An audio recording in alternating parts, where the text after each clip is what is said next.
که پل خوشبختی جدید نامیده میشه دیدن بکنیم. وقت زیاد به طرف آن آمده بودیم دوستان عزیز، تغییرات زیاد هم ایجاد شده در این بخش. ببینیم که چی شده و چی نه. دوستان نهایت گرامی، این دیگه این پل ساخته از دوستان عزیز که فعلا و پل خوشبختی در زیر ازی تماما افراد معتاد و مواد مخدر بود دیگه، حالا جمعشان شدن و بسیاری هایشان شفایاب شدن. شب آمدین این طرف ها عکس دارین چیزی در تلفنتان یا هر چیز دیگه میتونید دوستان عزیز در بخش کامنت های ادمی پست یا ویدیو بفرستین که تا ما هم ببینیم که پل سوخته در شب چگونه معلوم میشه. البته دوستان عزیز پل سوخته.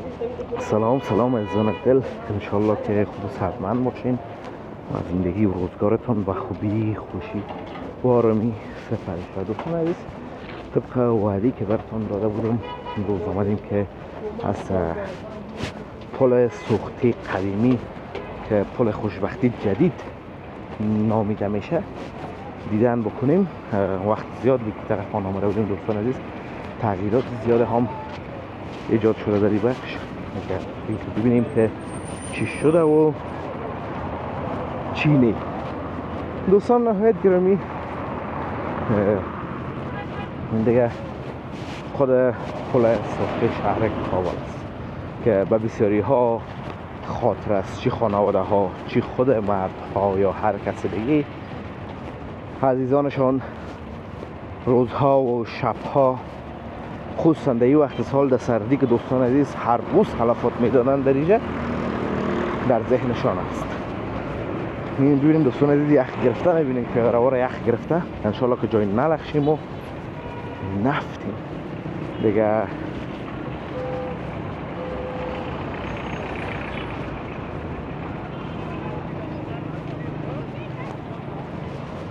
این پل ساخته از دوستان عزیز که فعلا و پل خوشبختی در زیر ازی تماما افراد معتاد و مواد مخدر بود دیگه، حالا جمعشان شدن و بسیاری هایشان شفایاب شدن.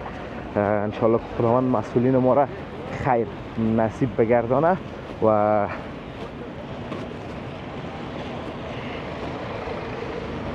افرادی که شفایاب شدن هم به زودترین فرصت با آغوش خانواده و جامعه خود برگردند. دوستان عزیز افراد معتاد هیچ کس دوست نداره.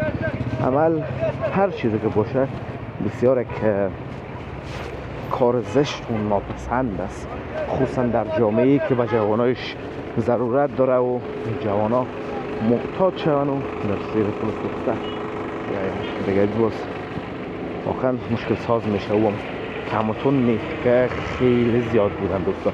خب دوستان نهایت گرامی، از این حرفا که بگذاریم، اینی سرک است که تازه ساخته شده و از چهارراهی گل سرخ کابل ما این طرف میایم. منتظر ویدیو دیگه باشین دوستان عزیز، حتما در کانال نشر خود شد بینندهش باشه. این دیگه دوستان عزیز طرف 4D فکر کنم میره، اگه اشتباه نکنم دیگه شما دوستان عزیز در بخش کامنت ها میجا بنویسین که ها یا واقعا 4D می طرف میره یا هم نی.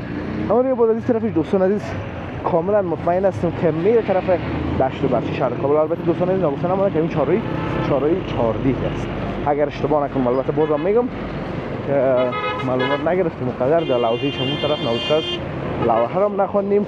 این بار گفتم بیا کم تا از دلم بگویم چون ما در این طرف ها قدر سرکار نداریم و نمیاییم.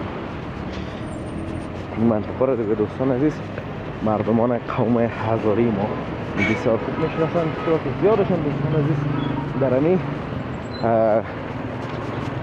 دشت و برچی کابل زندگی میکنن. بله دوستان عزیز این چهارراهی قسمی که در لوحه‌اش نوشته بود چهارراهی 4D کابل است یا 4D وات کابل. دیگه پل سوخته هم دوستان عزیز دوباره در تصویر میبینیم که بیرق کشور دوست ترکیه که در اونجا حکومت اسلامی هست. البته خب اسلام از او دیگه حق میکنه کمه در اینجا نصب است و با کمک از اونا این پل دوباره بازسازی شده و میبینین که مسئولین هم دوستان عزیز هیچ کراچی یا غرفه پس فروشنده ها را اینجا نموخته و تمامشان فرستاده به طرف چمن حضوری شهر کابل. میگه دوستان عزیز این طرف از شب خوب چراغان میشن، مثل چراغای شما روشن میشونید.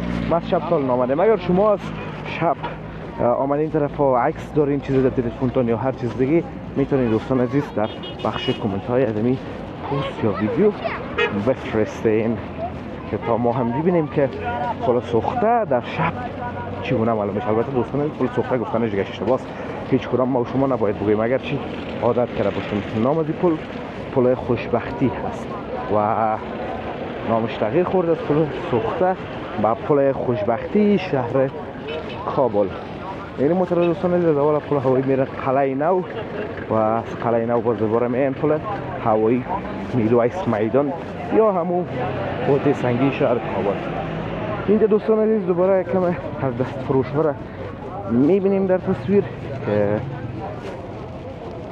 هستن و میشه دیگه کار میکنن.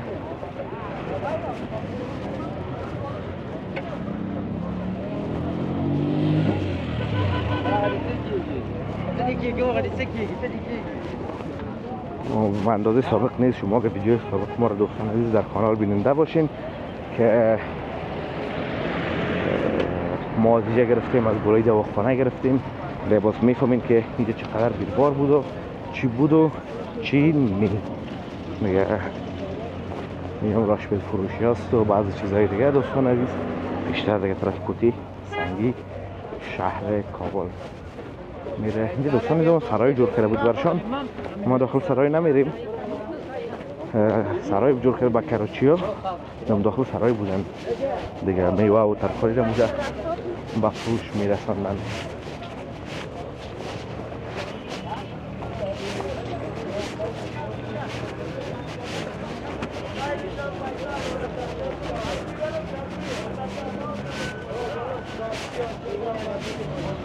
هم حسابی هست دوستا